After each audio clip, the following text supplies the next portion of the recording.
si Attorney Elizer Ambatali, ang Legal Service Director po naman and Data Privacy Officer ng Philippine Statistics Authority. Girl? Attorney Eleazar Ambatali, magandang umaga po. Magandang umaga, DJ Chacha and Manong Ted. Good morning po. Good morning po, sir. Thank you for waking up early para po dito sa aming programa. Hindi na nga lang po 200 kundi 1,200 na mga foreigners ang pinaniniwalaan na may hawak po nitong mga Philippine birth certificate. Ano po ang balita o ang latest update ukol po dito? Ito po yung mga narehistro po sa isang bayan sa Davao del Sur.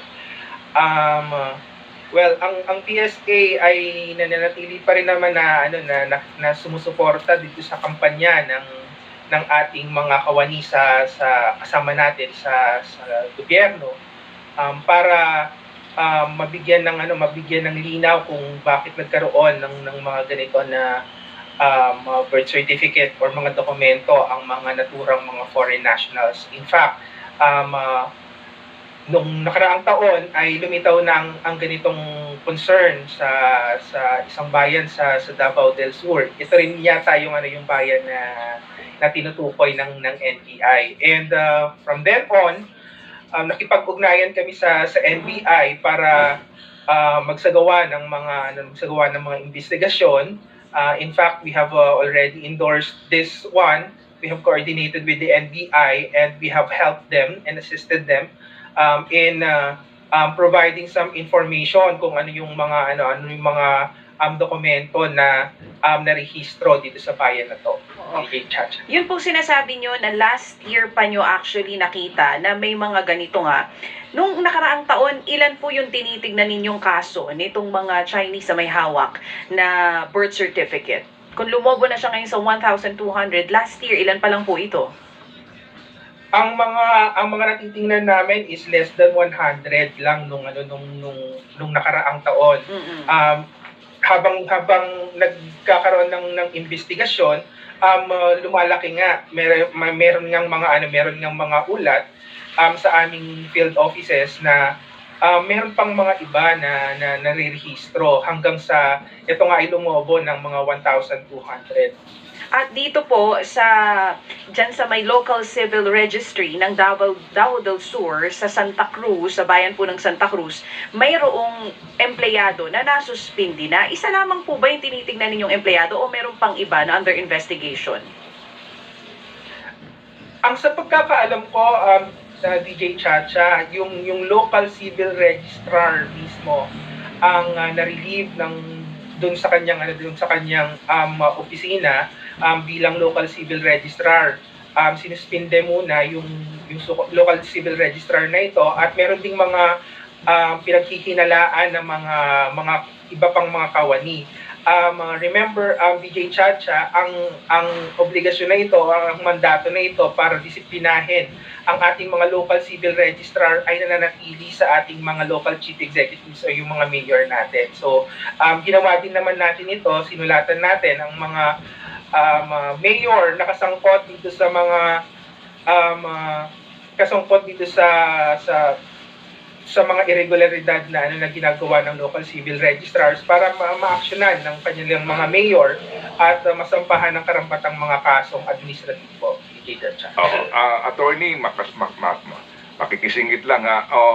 Under the existing regulation, sino ang appointing power? Sino po ang nagbibigay ng appointment sa mga local civil registrar? And ano lang ho ang poder dito ng PSA sa mga ito? Opo. Ang appointing authority po sa ating mga local civil registrars ay nananatili under our local government code sa ating mga city or municipal mayors. No? Sila din po ang disciplining authority kung sila yung appointing authority. So lahat ng kawani ng local civil registrar's office ay ina-appoint ng ating mga city at municipal mayors. Opo. Ang function or ang mandato ng PSA ay nananatili sa technical supervision. So hindi saklaw or hindi under ng PSA ang ating mga local civil registrars, Manong Ted. Okay. At ang PSA po ang siyang nagbibigay ng accountable forms dito po sa mga local civil registrar, di po ba?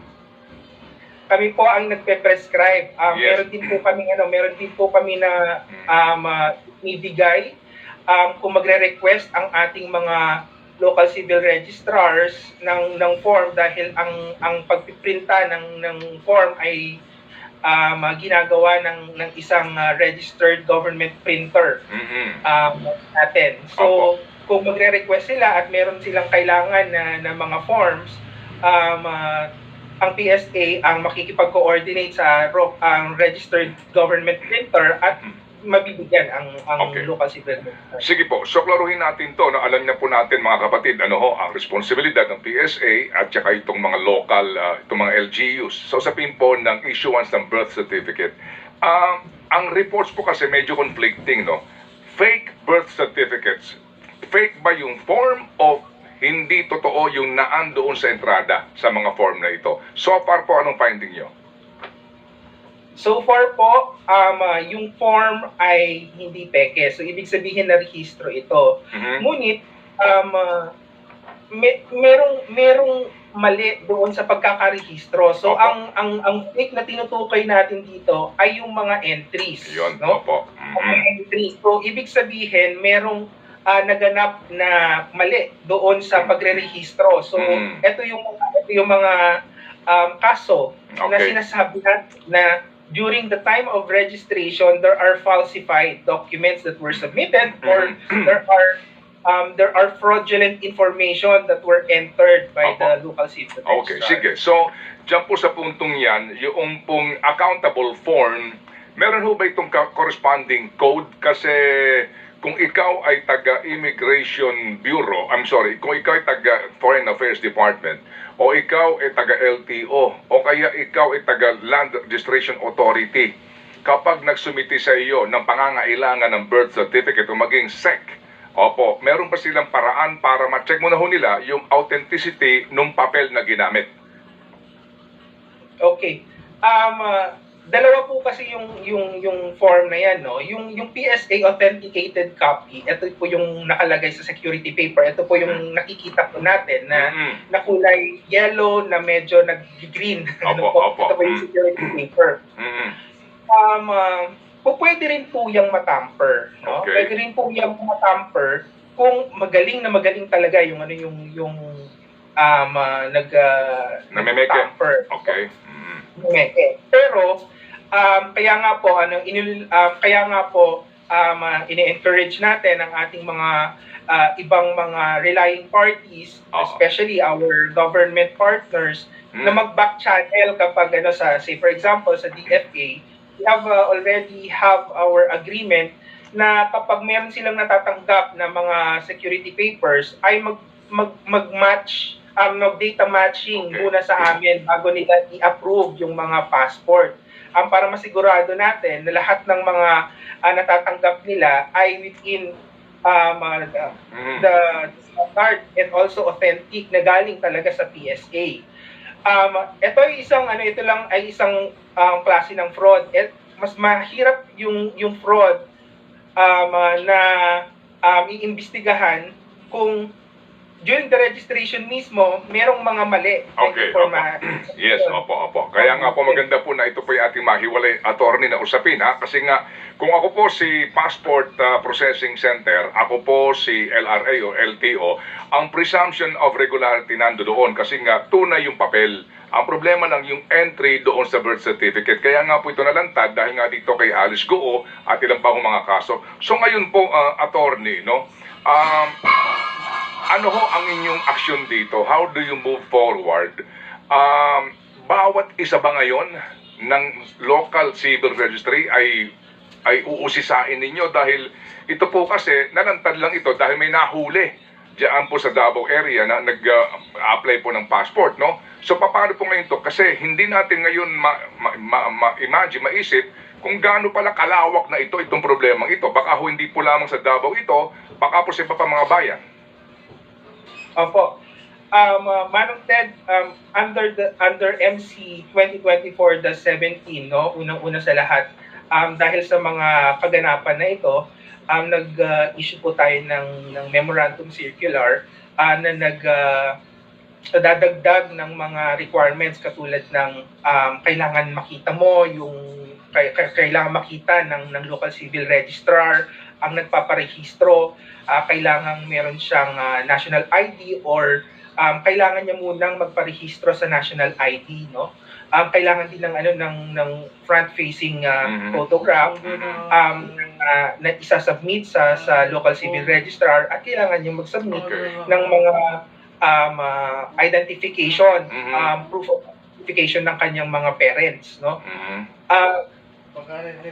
Bukod dito, dahil dito sa issuance na to, binibigyan din natin ng visitorial powers yung mga field offices ng PSA para from time to time, ang mga local civil registrars ay binibisita ng ating mga field offices at tinitingnan yung regularidad ng kanilang mga pagkuha ng supporting documents, especially dito sa delayed registration. Okay. Sige po. So ito hong ginagawa ngayon ng kanilang opisina moving forward to prevent, no?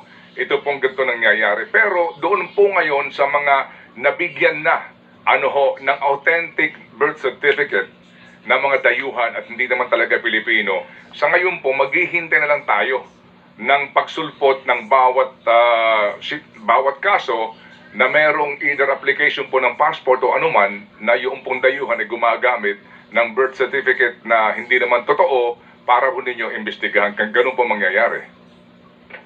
Opo, Manong Ted. At katulad ng isinampa natin na kaso, ito yung petition for cancellation of birth certificate. Kapag tayo ay merong report na matatanggap sa ating mga kasama sa gobyerno, like the National Bureau of Investigation, Bureau of Immigration, or DFA na nagsasubmit ng kahina-hinala na birth certificate, i-endorse pa rin po natin ito para makansela yung birth certificate with the Office of the Solicitor General. Lahat po ba taging Solgen lang ang may poder para magpakansela ng birth certificate kahit na hindi ito local official issue?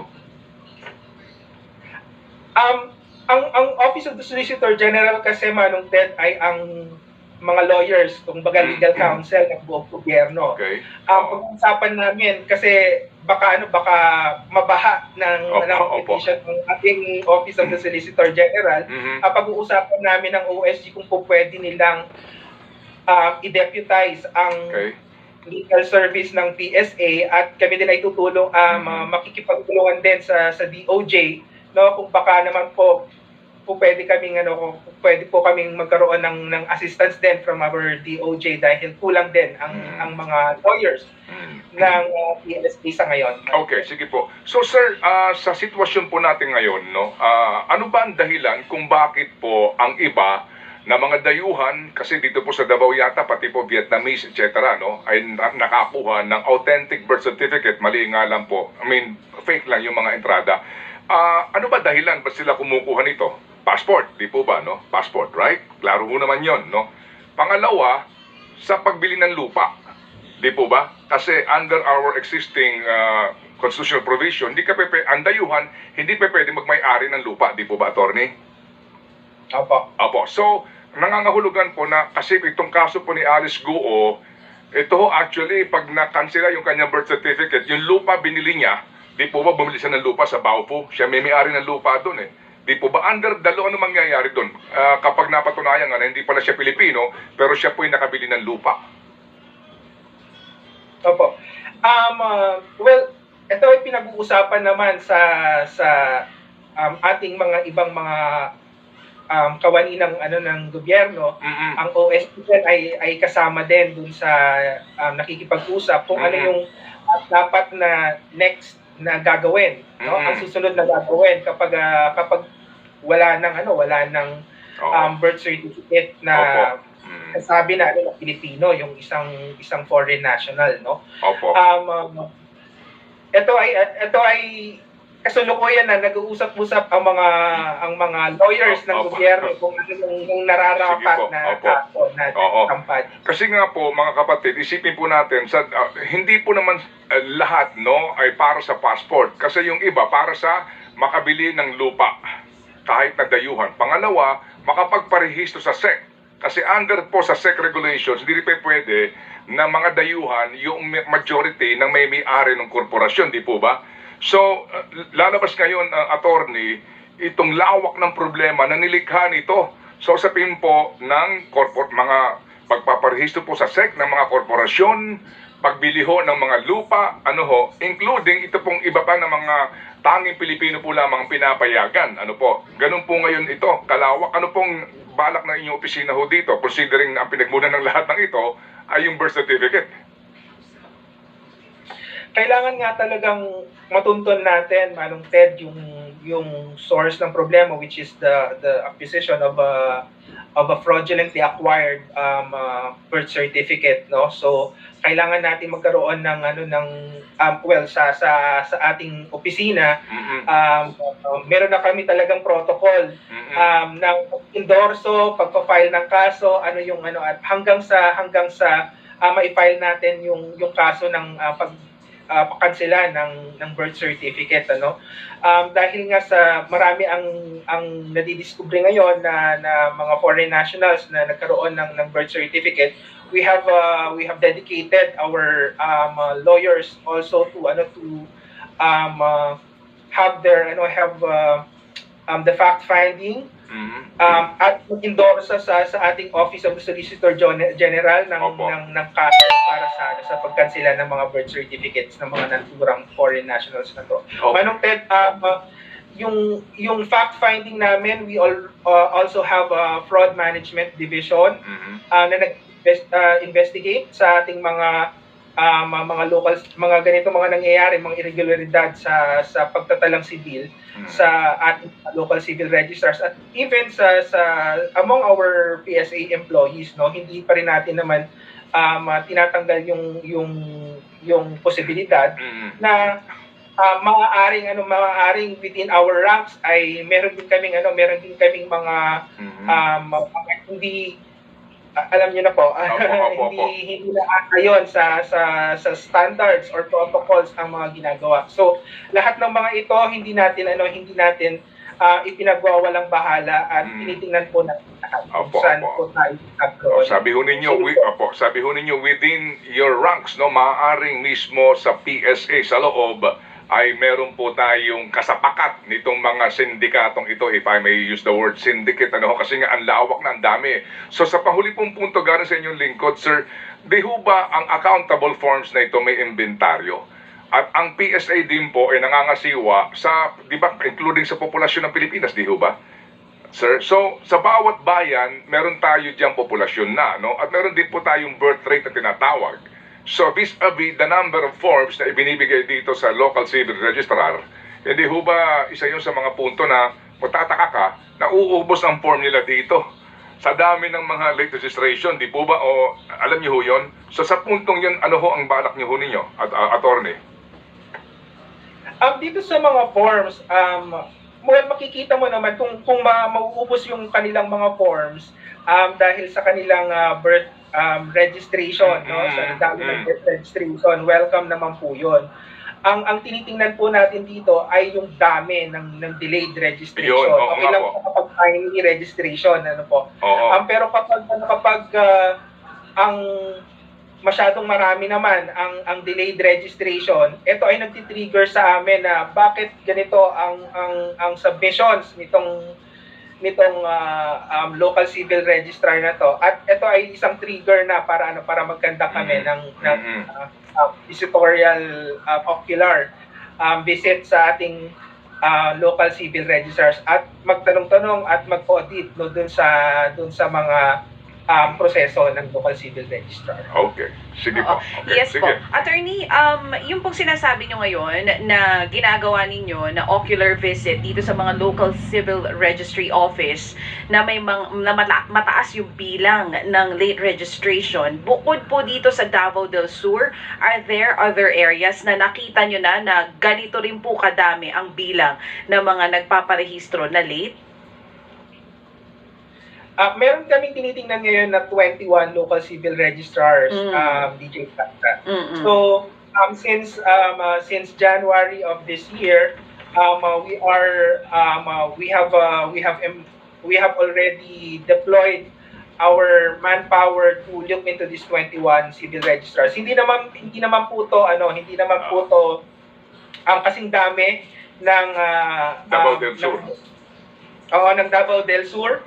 Pero meron ding mga civil registrars na napapasukan, no? Napapasukan konti-konti, at kahit naman konti yung yung mga kaso doon, yung impact naman nito, DJ Chacha at Manong Ted, ay napakalaki. Hindi rin minsan ito dun sa may dami, pero kung may nauulat na mga ganyan, kahit iisa lang, pinupuntahan talaga natin para naman yung impact sa ating ibang proseso sa gobyerno ay hindi maapektuhan. Okay, sige po. So 18 po ito, sir. 18 ngayon, kumbaga ang inyo pong sinusuri, no? 21 po. I'm sorry, 21 na local civil registrar. Alright? Opo. Mostly in Mindanao, Visayas, or Luzon? Alam po, Manong Ted, meron po Okay. dito sa Luzon, meron po sa Visayas, at meron dito sa Mindanao. Okay, sige po. So, attorney, salamat po na marami sa inyo pong panahon. Nagpapakainam nga po natin na malaman anong ginagawa ng PSA dito po sa isyong ito. Naintindihan po namin, sakit na ulo nyo ngayon. Opo. Opo, parang 2 buwan na po natin pinag-uusapan ito, at patuloy pa rin po kami na mag-iimbestiga. Patuloy pa rin po kami na nag-iisip ng paraan para mas mapaigting natin ang integridad ng ating pagtatalang sibil sa ating bansa. Opo. Salamat po na Maraming marami. salamat po. Opo. Thank you, attorney. Thank you po, and Godspeed. Si attorney